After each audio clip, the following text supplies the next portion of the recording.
Thank you, Mr. Chairman. Mr. Secretary, thank you for coming today.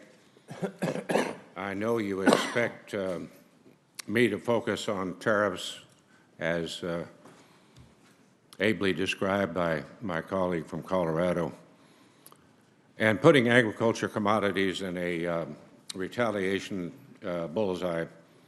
That is an ongoing and very critical challenge for everybody in farm country. But I'd like to start off my question by providing you with an update on the effects of the steel and aluminum tariffs are having in Kansas and locally.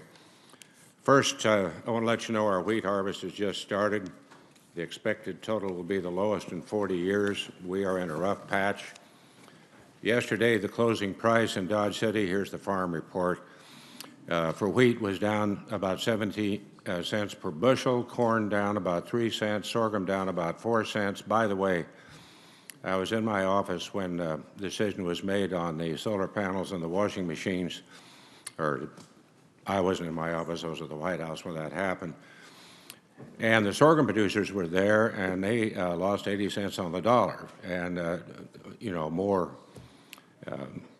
problems with that as we continued. Soybeans down about 20 cents. That would have been worse if it hadn't rebounded over the course of the day. We usually have our wheat exported to Mexico. I'm talking about the wheat producer in Kansas. We have wheat on the ground from last year's crop. This year's crop, as I said, was the lowest in 40 years. Mexico's buying their wheat from Argentina and their corn from Brazil. That's the problem. We could be in a situation we would lose that market, and we wouldn't be a reliable supplier. Once you do that, you're in a lot of trouble in the trade business.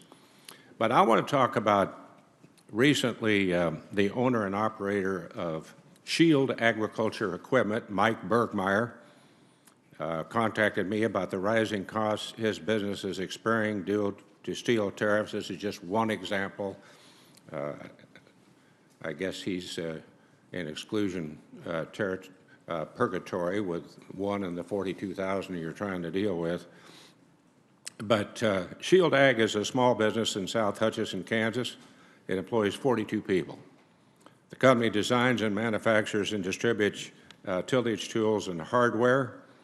His company uses steel from Manitoba, Canada, to make their Shield V blades, a key component of blade plows. Farmers use this equipment for conservation efforts all across the High Plains. The steel is not available from any other mill in the United States, and due to tariffs on steel, Shield Ag's cost of production for this single replacement blade is $85,000. Shield Ag has submitted a steel exemption request, but has yet to see it posted on the regulation website. I think every member here has already mentioned that. It is a cumbersome and very slow exclusion process, and I know you need people, and I know you need funds to pay the people. In the absence of an exemption, Shield Ag will have no choice but to pass the rising costs of production on their customers, primarily farmers and ranchers. He does not want to do that, and they're in no situation to pay for it. What will be the impact of tariffs on steel and aluminum? Well, Mike Bergmeyer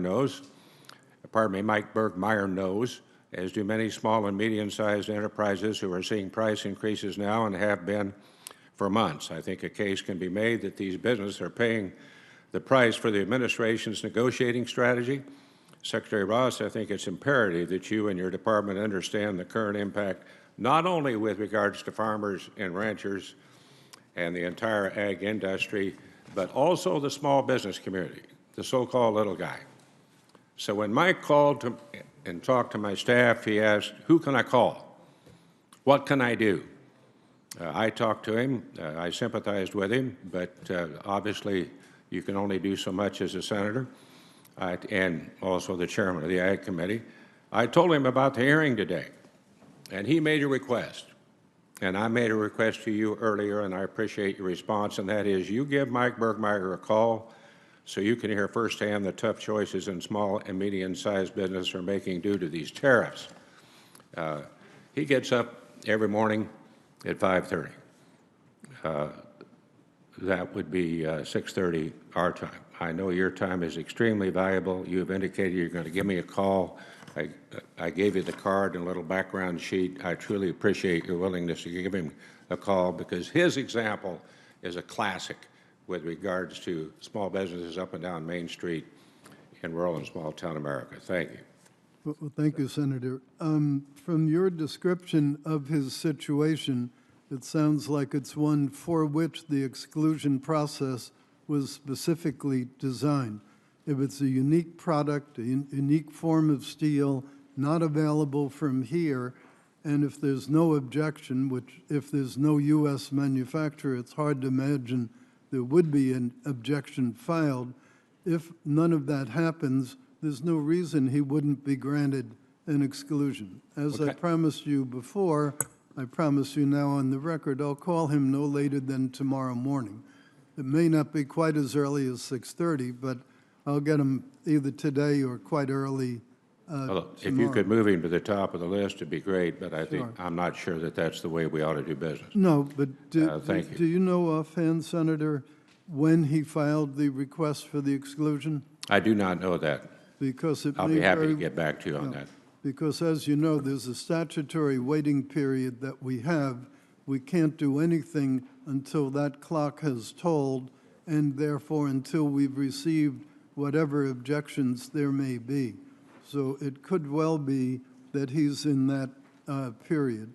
If he's out of the period, we'll do our best to accelerate. Okay, Senator Renzi. Mr. Chairman.